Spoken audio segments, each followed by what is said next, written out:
Hello everyone, ahan makda hira sandra thokpam mayam phamda amuka han naina kuramjari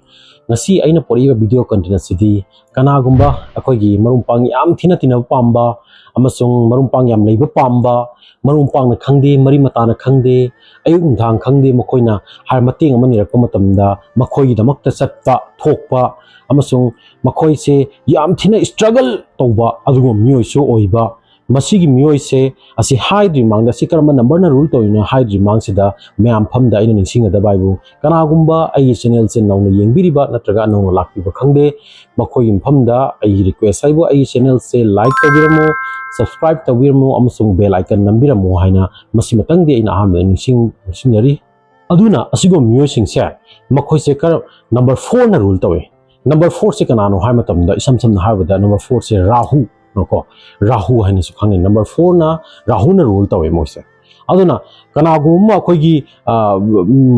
makoi se herschel planet ne su khang nei de kana gumna khoigi makoi se shadow planet ni hana su khang nei aduna kana gumba khoigi tarik mari da pokpa tarik 3 da pokpa tarik 19 da pokpa amasung tarik 38 da pokpa mioi singse makoi se rahul na rule tawi ado ngasagi sigi marakta aina wahi khara haining baibu ko wa khara wahi khara thamjaning baibu ngasagi mioi ba kya kya na ko gi ngasi haji social media da khangde Facebook da khangde kana gumba ko gi march January da poi ai marup se January poi march January poga makoi gi character khangde makoi gi behavior sing se makoi life path se loin hekta mana de makoi da manari sing se ko at least around 30 to 40% se ko makoi sum khara khara sum manaba le adagi numit ta koi thangjen pok khangde natraga irai nim pok khangde makoi je phuna maksi 100% loina manade hariba 30 to 40% mana yana hainingi aduga haziki aina haijari ba number se ko date of birth se ko 100 to 100 akoi gi mioi bagi life path se masiga loina adi haiba tare hojik akoi gi number 4 na rule to ri mioi sing sigi magi qualities makoi behavior sing se ai khatang pandarake ahan beda number 1 da makoi se ko number 4 rule to mioi sing se makoi se rebellious nature khar singal ko rebellious nature hai taragadi hadi mi lai ki de ba aduguma nature khar singal le hai ba mi lai ki de ma ka rebellious ni hai ba sa asigi ai samlapna wahi ama ani khatang ai marak se ai panjam ti na panjarongge haidi rahu hai ba mington ji kai de la ino hai ba pot se masigi pot se asim tang panjarongge rahu hai pot se nongma akoi gi Vishnu haiba lai sena ko Vishnu Bhagwan haiba tare ko Vishnu Bhagwan se lai sena mana Mohini ki avatar loraga haidi lai devata myam se akogi amrit pitham aduga nakanam da hingchaba myam sena akogi hoi launa chongna khotan lei matam siga haji hingchaba myam marak tuga khwaidagi singba hingchaba ma hai tare mana devata gi rup loraga adoi akogi amrit se mana thakpa haiba tare do amrit se magi pungning johor matungda ngasagi hajigi Vishnu chena khangak pa haiba tare Vishnu Bhagwan chena khang pa haiba tare adu Vishnu Bhagwan chena mana saudana ngasagi mangak se magi sirsan chakra dana mang samse kakki ba haiba tare adu dugani tu kona matungani hajigi haiba haidi upper body ko haksangi body parts mathak se masigi keno sena rahu haina thon khre aduga ngasagi makhagi half body parts na akogi ketu haina asi thon khre adudana makoi katang rebellious nature or mi lai kanda mi am su oi ba hai batare ado number 4 se akoi gi struggle number ni haina su khange akoi numerology gi 1 dagi 9 gi number manung da number 4 se kwai dagi akoi gi hona bakan ba amasung su bakum akoi nomba kan ba adung ba number ni haina su khangne ado dana makoi na su bagi chang se kyam kan nam koi hard work to yo makoi na once amuk goal ma set to gi pot se masigi lotion ribokta makoi je tok ta ba hai batare masi lotion ribokta haidi makoi da penje ba adung ma mioi so igalle makoi se aduna kari haiba tare makoi gi life se suba no madantana khogi nuai thokko su makoi jam pame nuai thokpa khogi chaba thakpa khotpa yam pame haibdi mapanda khogi marung pang myam ga chamina ba thakmina ba ko mana suiba mong dugi chap mana na haidi life se balance tawga thamba se khogi nuai be su adu suba no mo su adu balance tawga chakpa se makoi yam na pamba mioi gan ba hai tare aduna hai ba poching se karimba mayam da katang chana bi number 4 na rule to mi chana bi targadi comment section da aina thambira munsa aina sisu panjani ko aduga number 2 da aina makoi se jam thina ko helpful people hai tare makoi mi on jam mateng pang ba ko adugma mioi ogalle Mating bang bai che kana gumba magi maru pang khangde ko natraga mari mata khangde nakna ba khangde katang lapna ba mari mata khangde ko makhoi je mating pang agi haidana makhoi je ready tawga leiba myo oi ba haiba tare makhoi che ko aduna kamai te da ayung nin khangde hekta ai sima watle natraga ai ahing duga ai ase ambulance ma thau tare ko ambulance ko di diro phangna matungda hajigi number 4 se ko number 4 na rule to myo cha asigi zum haibi ba ai swain tawdana ai ambulance ma thau tai khole na zum haibi ba mak soidna ko nangi damak tani ambulance thira khola tawga ma pura la khani amaso akhoi kana umba hedi any mari mata da khangde ai ising ma wale khangde hadi matam mahana ai da bi ko magi thabak to ying da bi maru pang khangde ko mari mata khangde ko mak se di sacrifice to ba mi oigan ba haiba tare magonda hadi wa ba thi da ba maru ki damak di oi taraga di natraga ai se ai mari mata gi oi taraga di ai mating pangage haina leiba mi so oigal lim khoi se aduna number ahum su point ta number 4 na rule to mi sing se makhoi gi life te ko hadi punamak se instant haibatare everything instant haibatare hadi unprepared unplanned makoina khaluda poto hekta oirak pa haibatare ko adudana kari haitare moina khanmana ama aduga tawokpana oirakpana ama haibdo madu sumu oigalli makoi life ta adudana makoi life ta ikhang khawdana adumba hadi khamthengba hadi chaina ama phangba khangde natraga problem am lakpa khangde adudana makoi de jamna wa ba haiba wa bu awa bu thengna ba haitare aduna sum haiba koigi makhoi se number akhoi chahi mari se makhoi gi afabo oi adui chahi mari se na makhoi gi kya kana afabo oi de have se masi gumba sum asim lai adubu hai ba poi ba date 4 da pok pakhangde date 13 da pok pakhangde date 22 da pok pakhangde aduga date 31 da pok pakhangde makhoi asi poi mayam chingje punamak se loina di mana de ko khatang khatang mai khaji khaji ti sum khena le adubu ain haijari bidi overall ni ko in haijari basa number mari suba point ta number mari na rule haji number 4 na rule tol mi sing se makhoi se jam thin akhoi gi solid oi ba haipata jam rigid oi ko makhoi se flexible oi ba minute makhoi se jam stable oi ba jam tina confident le ba mi oi gal makhoi se kari haiba tare akhoi gi mina akhoi gi oi da pa ta ngang ba sajal ngang ba asi makhoi se kya kan na akhoi gi thajagan mi oi gan de makhoi se adu na kari haiba tare makhoi se mi pura mangna is akhoi thamoi na khanba tawni ka haiba makhoi da thamoi haiba gi khanbai wa khan je makhoi da laite makhoi haibu makhoi gi brain na khanba makhoi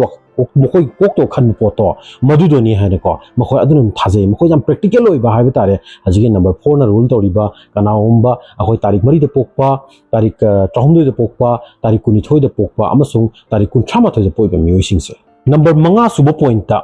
haiba number 4 na rule toriba mi sing se makhoi si jam thina traditional approach haiba tare ko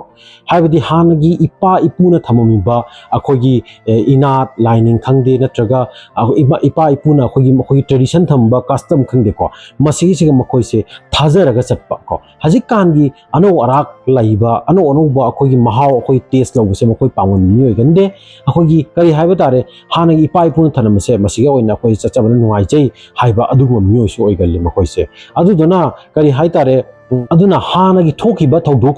ma'am lei ko hani pai pu hak ka thokiba thodok khangde sagai na tai nuai na da khangde ko masi puna makse makhoi gi mathamoi da ma haidi thamba haiba tare moi je kawba ngam da ba adugumba haidi makhoi mathamoi da matam thamba haiba tare aduna makhoina saudurok pu khangde nuai ta matam khangde haidi machi amu phu pa haiba tare makhoi se haji ki number 4 na rule to mi sing se number 6 suba point ta number mari na rule to mi sing se makhoi se kari hai tare makhoi se relation se jam smooth oina thamning ba haiba mi hai tare ko hadi any akogi maru pang oiba taraga su family ga oiba taraga su ko makhoi jam thina smooth oina akogi mari akogi relation je thamning but akogi numerology ki tam da number 1 lagina 9 gi manu number sida number 4 se akogi kari haiba tare mina akogi makhoi se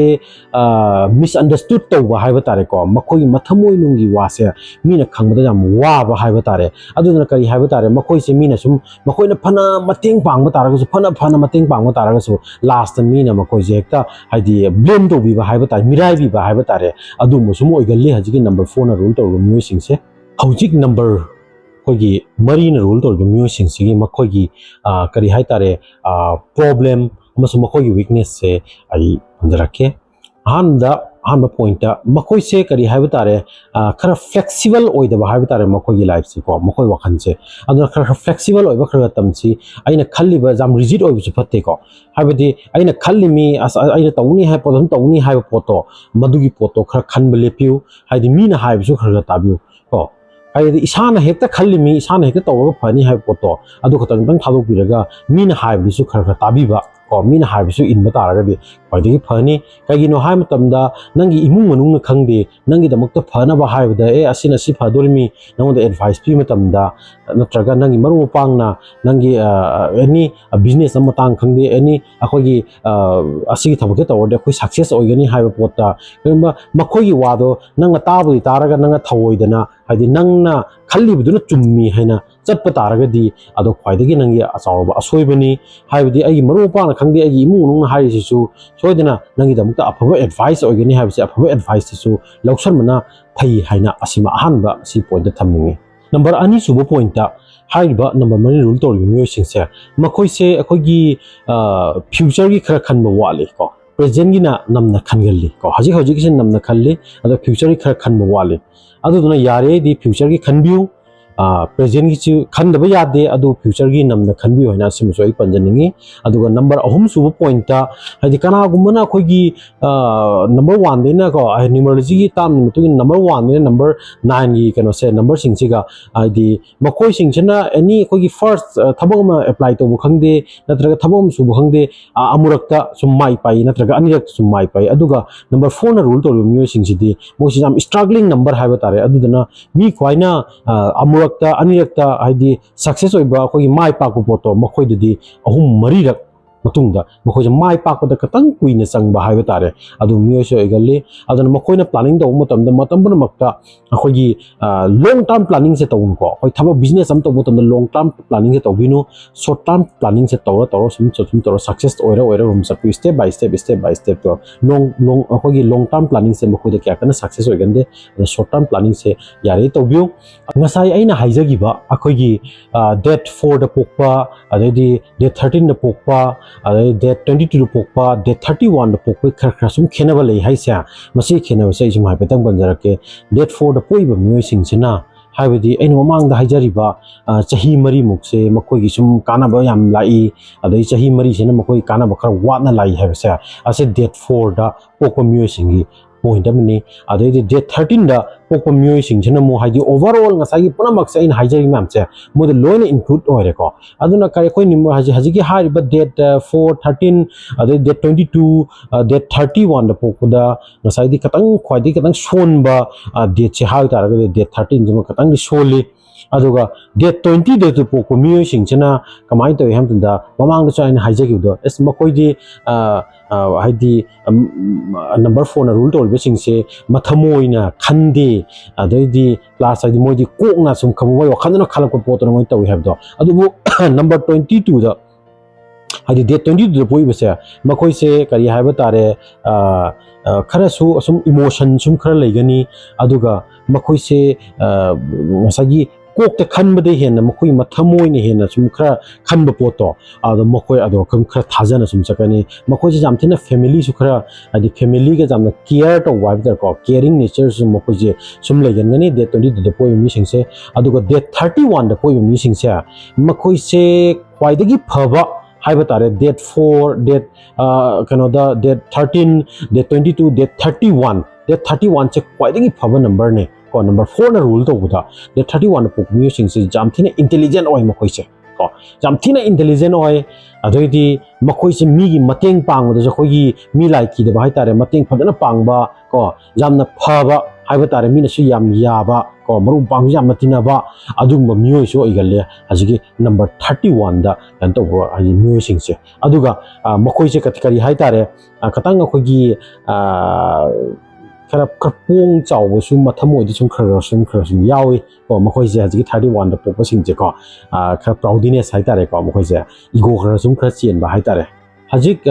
hai bam me magi weakness khangde leiba problem khangde masi katang solve to ge ha taragadi ai poram khakai haijaram ge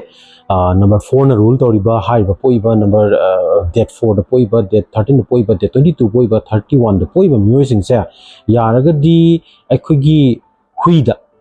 tanje phajana hobiro tanje phajana horaga akhogi sangom da phajana lupiraga akhoi huida pijo ko akhogi huida yarade hapta amda amurak ko ani ra khangde sum pijo adu pije ba taragadi leiba hakchang da leiba ingon nangon da leiba dasa myam do khangde ko number 4 rule to ba dasa myam do khangde ko khajik tang oisu kokpa ngamngani haina masi matang ai thamjani ko hojik number 4 na rule to riba music gi lucky number sing ko mokoi lucky number se karamba lucky number na kwai digi sane have se 1 5 adoi 6 adoi 7 jidi kwai digi sane 7 je kwai digi sane se kamaina ham da masai upper body ni ko koi rahu sidi ko magi kaino gi mathak sini upper body portion sini aduga lower body portion sina nasai ketu ni ko aduna nasai number 4 ga number 7 ga se kwai digi sana ba combination ni hena masi ma thamjani ni aduga makoi gi unlucky number da di 2 4 8 ko asim myam se makoi gi unlucky number ni atai number atai ama ni di neutral number ni na asim thamjani ni hoji makoi gi lucky color ko lucky color se karam color na kwai digi sana makoi da kwai sana ba color si di light oi ba ko light ha ro di khoi gi white se moi da kwai digi sana ba mokin lucky color ni aduga unlucky color na khoi gi gray gumba black gumba se ko makoi gi unlucky color ni hojik makoi gi number 4 na rule to riba myoi sing sigi makoi gi kwai digi chana ba profession sing ai amani tangai panjage makoi gi first makoi kwai da chana profession di number 1 da khoi gi technical line se makoi di am chane ko technical line se am chane adai di engineer ko engineer line su am chin chane adai di khoi gi doctor line da su kwai digi chane adai di khoi healing line da ko healing line da yam chana ba hai tare ko gi medicine gi line da sham thina chane aduga ko gi ko gi railway da su yam chane adui air force da su yam thina chane ko asum atai chana ba khara sum leiri adubu padi chana ba ahum mari khaktang se masim tang ai sima pandane मैमना करीबा in हाइजरीबा video हाइजरीबा number 4 ना rule तौरीबा अखोगी तारीख मई पोपा तारीख 3 पोपा तारीख 19 पोपा तारीख 38 पोइबा मियोइसिंगना करीबा अइन हाइबसिंगसे नखोई नखोई चानबा तारगदी आई comment section दा नखोई comment सिंग थंबिरमु अमसुंग आई video से मैमना करीबा पांबिबा तारगदी अमुखन हाइजरमगे आई वीडियो से लाइक तौबिरमु सब्सक्राइब तौबिरमु आइन अंको हाइजर आइना निसिंजरमगे अदुगा यारेदी मयाम पुनमक आइगी कनो से वीडियो से शेयर तौबियु इसा त खंगमनतना मयाम पुनमक सो आइगी मरी मता लेब खंगदे को इचन इनाव खंगदे मखोगी लाइफ पार्ट मखोगी पुंसी से खंगनबिदमुक्ता कई तौरगा फनी मखोगी फतबसे करिनो मखोइदा अफबसे करिनो हसे मयाम पुनमक असिगी कनो से नॉलेज से लौबिनबैदमुक्ता मयाम पुनमक शेयर तौबियु हाइना आइगी माइदे रिक्वेस्ट अमा इन थमजनिंगे अदो ngasi आई वीडियो से असी मतंग असिदा आई मयामदगी आई लोशनजरे हाइना आई मयाम फमदा इना जरी